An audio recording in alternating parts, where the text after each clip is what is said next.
Hello, hello. Greetings to each and every one of you. Appreciate you for checking in. This is Dr. D with Core3 Harmony and Wellness Services.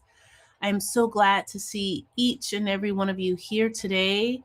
I am working on getting my screen ready. Sorry, it's been a challenge this week with um, my attempts to upload um, alive for the music therapy channel Sound Treatment, um and with YouTube and so many changes. So I created the second one almost a year ago, and I have like just two lives uploaded there, and then I took a pause because for me, what I'm struggling with is the consistency of doing this with like also doing live. So um I took a pause there, and I really wanted to focus on what do I want to do on this channel with all things focused music therapy. So I've been attempting to upload this past week because it has been Music Therapy World Week, and it's been a challenge.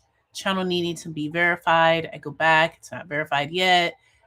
It says it only takes 24 hours. It's still not doing its thing yet. So I'm going to attempt, after I'm done here today, with seeing if I can get the video uploaded over there. So I apologize. I did make a post on that second channel. So I just appreciate your patience. This is the part where techie stuff can be a challenge. And you're like, when you know what you're doing and you have your things in place, it flows, and it was not flowing for me this week. I was just like, what is going on? So give me a second here. Let me upload my presentation for you, because it looks like that did not go through the way I had thought. So bear with me here as I do this. I hope your week has been well. Let me see. We are still focusing on things that worry and bother us. So that's the focus for this episode. So let me go to this past week, just to give you some insight into how things have been in my world. As I interact and I work with the clients that I have, I'm always learning. But one of the things that I notice that seems to be a common theme is that, to a certain extent, we all worry about something. Even if we say that we don't, it's there. And so one of the things that's important to do in the therapy space is giving space to air that out. I think that's very important. And it's very healthy for us to do that. Okay, so give me a moment here. So I think this theme is going to be okay. Excellent. Let me do this. I think the theme is helpful for all of us, no matter what age we are. Because even when I work with those who are younger, I like to give space to discuss if there's been anything even lingering in the back of their mind, if it hasn't been something that's been forward, that's been causing specific stress. It's important to have a space to, I guess, I highlight it and give space for it. Okay, let me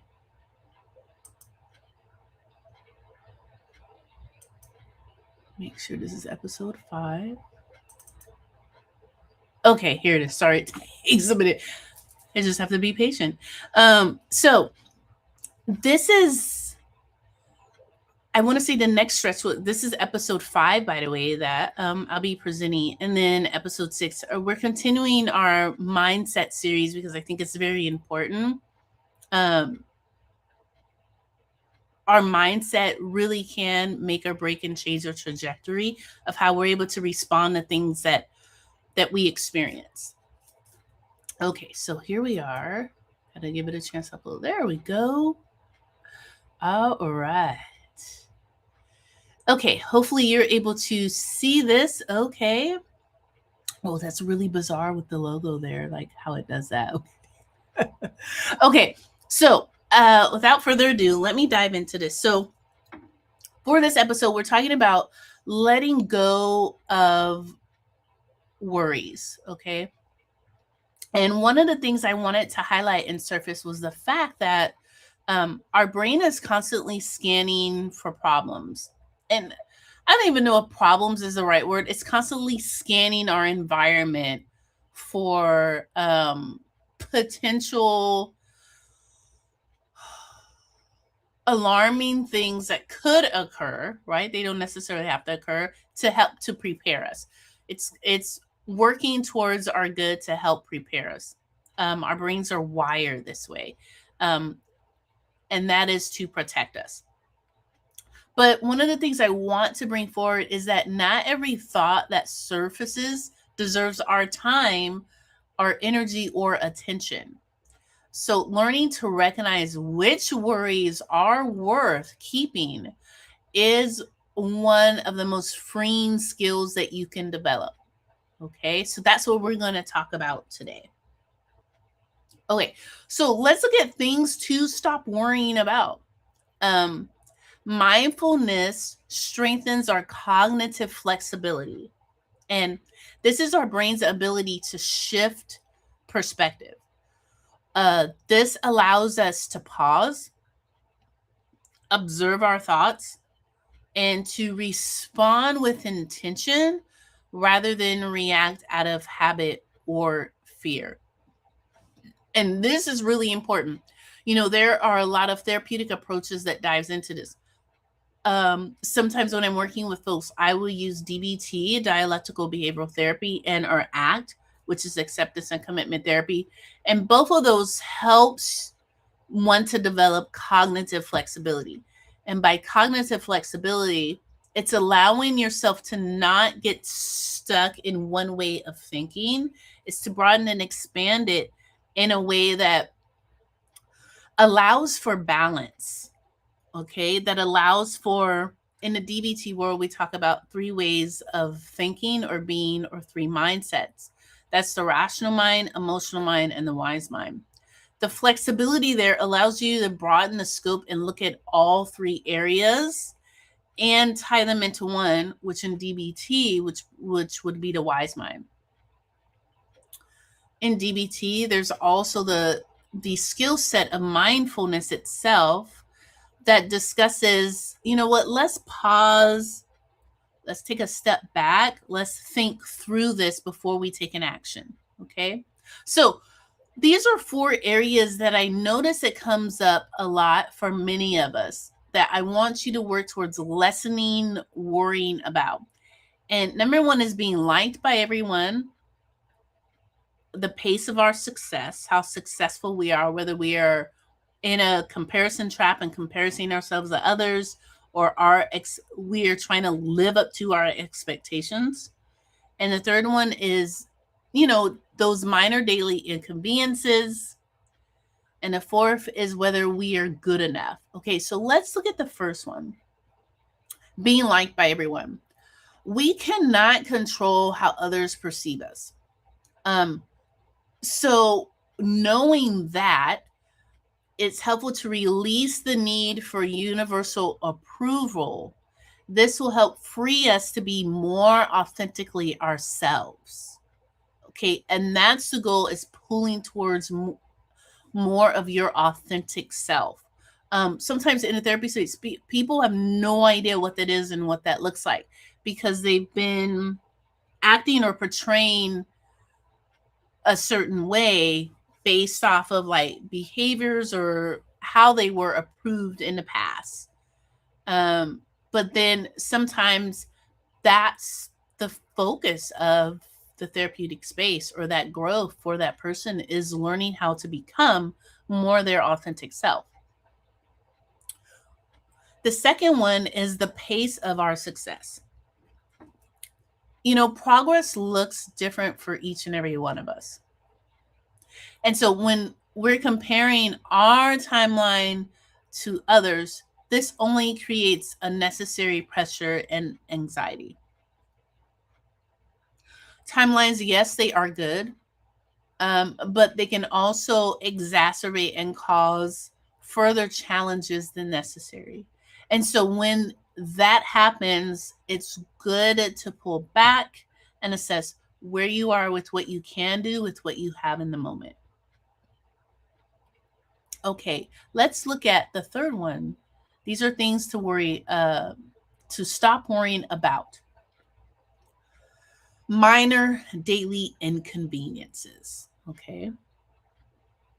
Traffic, a slow line, a small mistake. These are things that many of us have experience with.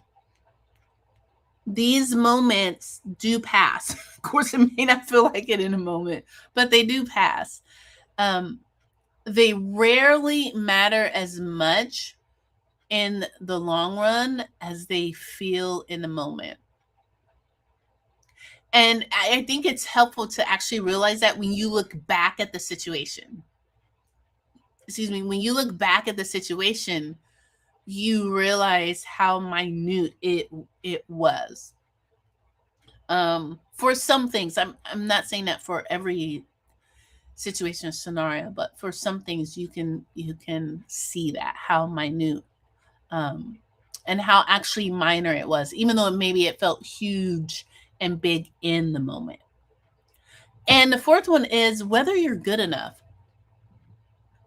Self-doubt is a visitor, not a resident. I really want you to just stop and saturate with that for a minute. Self-doubt. If you've never looked at it like this before, I want you to adjust your perspective to this phrase. Self-doubt is a visitor, not a resident. You are already more capable and worthy than what the critical inner voice suggests. And that's amazing.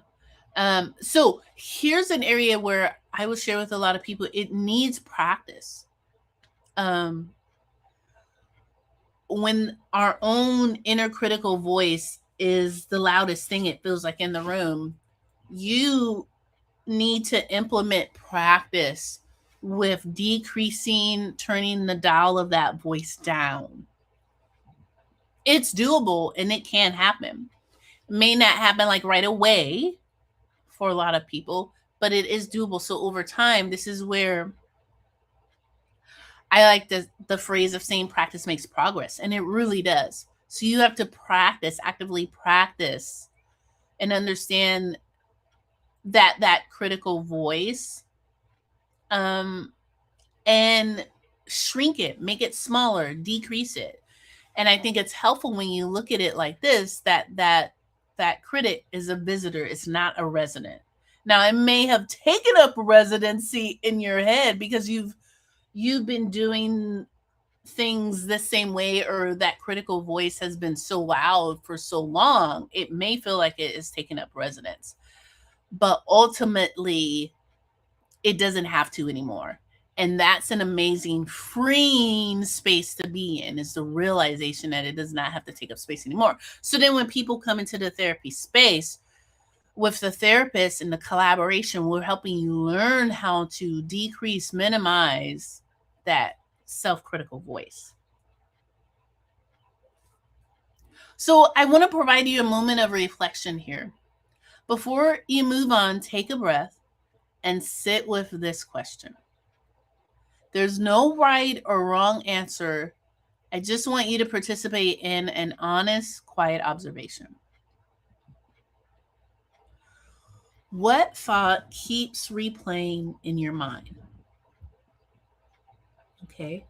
What thought keeps replaying in your mind? I want you to just notice this without judgment. And then ask, is it truly worth the energy that you're giving it? Or is this an invitation to gently let it go?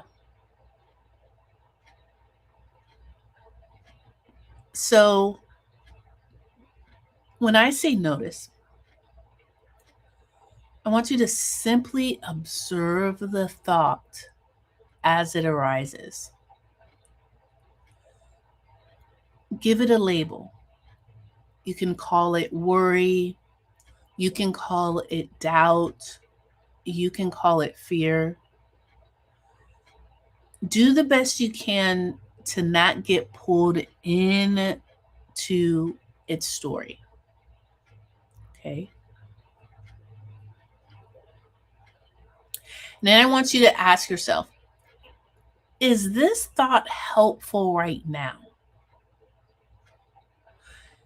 Is it based on fact? Or is it your mind filling in gaps with worst case scenarios?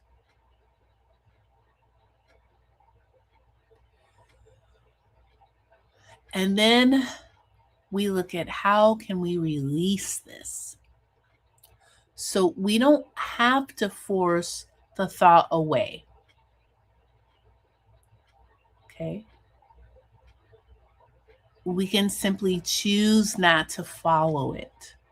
And this is the beauty in the work of ACT, acceptance and commitment therapy. I always like to say that sometimes the CBT, the cognitive behavioral therapy approaches, it's like the construction. We're doing work. We're at the work site. We got our hard hats on. We got our vests on. We're doing the work. And that's good and that's needed. And sometimes there's this space of simply choosing not to follow it. This is ACT. This is accepting the thought for what it is. This is a work of placing the thoughts on a cloud, watching them float by. We don't have to engage with it. We don't have to entertain it. We just let it be. And we let it pass. Okay? Just like a cloud drifting across a clear, beautiful sky, much like the one that I am experiencing and having today with where I am, right? Placing those thoughts on a cloud and watching them drift by. Okay. So that, my friends, is the focus of our episode today. Worrying less, learning how to do that, because for many of us, we're never taught and we don't know how to do that or where to even start. And it might seem flippant for someone to say, oh, don't worry about it. We wish it was that easy. If it was that easy, how many of us would not have the stressors that we have in our lives? Right? So I hope this was helpful for you today. I really appreciate your time with hearing what I have to share today. I would appreciate it if you are not a subscriber, if you do so, and also share the video too. Our goal here is to help each and every one that wants to hear what we're saying, live well, do well, and be well in every area of your life. I appreciate you so very much. And now after this, I'm going to do the best I can to go over to the second channel. I would hope you check that out too, at Sound Treatment, to learn more about all things music therapy. So until next week, please go out there, be good to yourself, please, and kind to others. And remember these 3 things. You matter, you are worthy, and you are definitely loved. And if you struggle with any of those 3 areas, do not hesitate to reach out. Contact information is down in the description below. Until I see you next week, I hope you having a wonderful, amazing day wherever you happen to be. And I will see you next week when we go live again with episode 6.